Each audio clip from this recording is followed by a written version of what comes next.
Let's say we happen to meet on the street, and you would tell me that in about 2 years you plan to take a through hike of the Appalachian Trail. I would reply with the recommendation that before you take that through hike, you would first take a section hike on the AT, say a minimum of 4 days with at least 10 miles a day covered. I would say that because no matter how much study and research we do in advance, our first days on the Appalachian Trail can be a crash course in AT reality.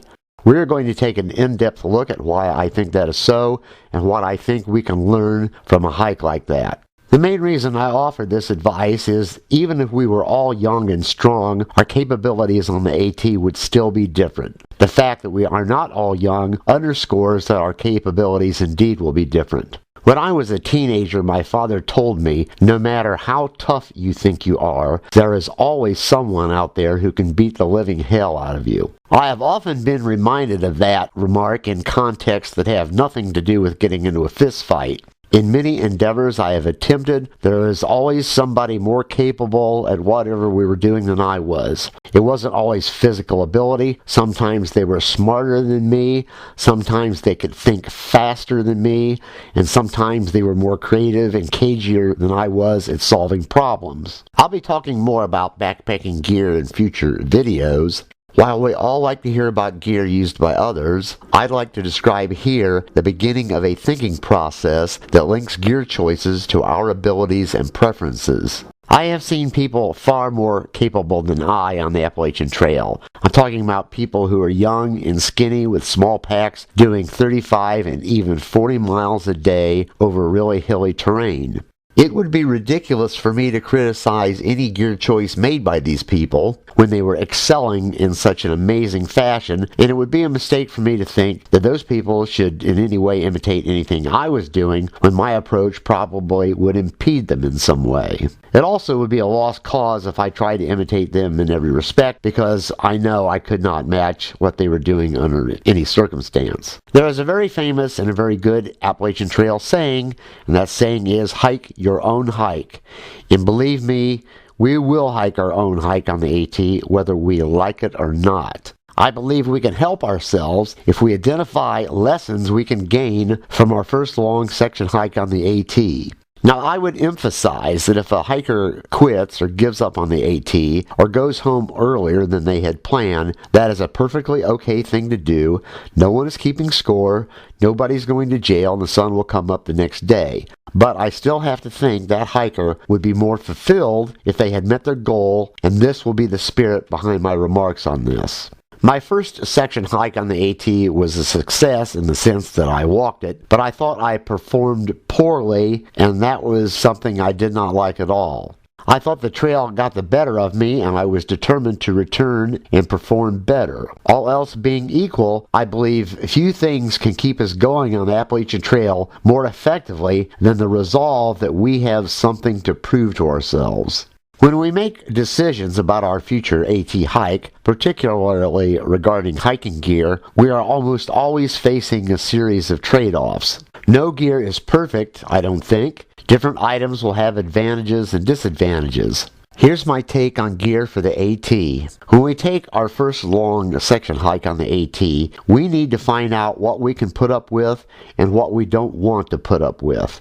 If we can identify those two groups, I think it will make us happier when we return to the AT later. We also need to identify on that trip if we failed to bring anything along with us that we really needed. In a minute, I'll show you a chart about things that I don't want neglected when I'm on the AT. When it comes to gear on that first section hike, I think the first order of business is deciding if each piece of gear is working effectively and is it doing the job you bought it to do. If you decide a piece of gear fails you, you can look later for something that won't fail you. I would also watch out for anything that you decide is too slow or too clumsy or too much of a pain to be dealing with. One thing we have no choice about is the physical challenge of the Appalachian Trail. If we are to be long-distance AT hikers, we must put up with the long distances. We must put up with the climbing and descending thousands of feet of elevation. We must put up with long sections of rough and rocky trail, and we must put up with bad weather. And as a side note, I will assume that if you set foot on the AT,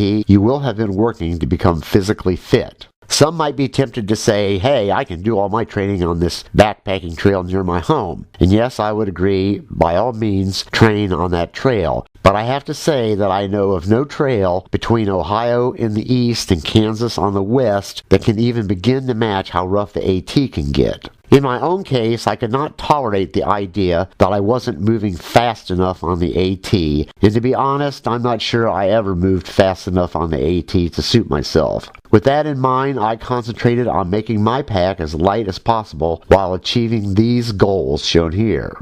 If anybody thought my gear wasn't convenient enough, my thinking was anything that slowed me down was very inconvenient and I would not tolerate it. After my first 150 miles on the AT, I had made all the gear changes I was going to make, with the exception of footwear. The footwear change had to wait until I first encountered extremely wet weather. It wasn't until then that I knew I had a problem and needed to modify my footwear. And for those who want to train on their local backpacking trails, I have a piece of advice I think might be helpful. I would suggest waiting until the weather forecast calls for 48 solid hours of thunderstorms, and then backpack in that for about 20 or 30 miles. I say that because if your gear and your footwear and your methods perform well under those conditions, you have proof it will perform well in the kind of rainy weather that can strike on the AT. We all develop opinions about gear and opinions about what we're doing, and I have my own cranky list of opinions, but that kind of list about what I think is irrelevant to you if you have taken a long section hike and drawn your own valid conclusions about what works best for you.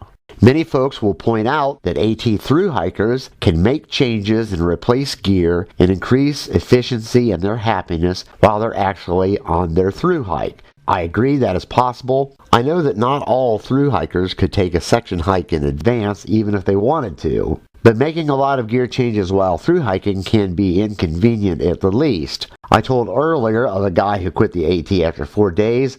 I have reason to suspect he had some strong preconceived notions, and when the reality on the AT contradicted those notions, his resolve disappeared. I also once listened to 2 thru hikers to have a conversation about replacing their gear with new ultralight gear. They had walked more than 700 miles when I heard this conversation, and they were discussing it in detail, talking about things like how much money it would cost, could they afford it, how long would it take to get the new stuff, how much time might they have to be off the trail to accomplish this, and so forth.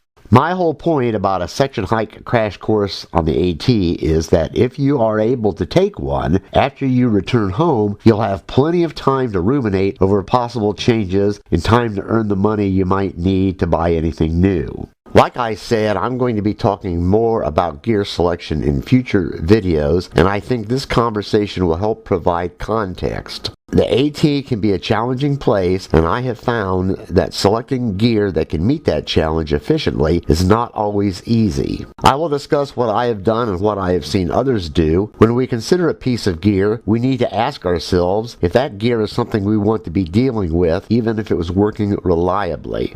We should ask ourselves if some simple piece of gear might be more efficient, and if we do look at a simple piece of gear, we need to ask ourselves if that gear is enough to give us a sense of assurance. One bright spot is that once an AT hiker selects a gear system suited to their ability, style, and temperament, that hiker might decide to use their AT gear in all their outdoor pursuits, even under easy conditions. I have done that myself. This is my tarp tent at a commercial campground. And with that, we are done. If you find my videos helpful, please subscribe. It would be much appreciated. And as always, thanks for watching.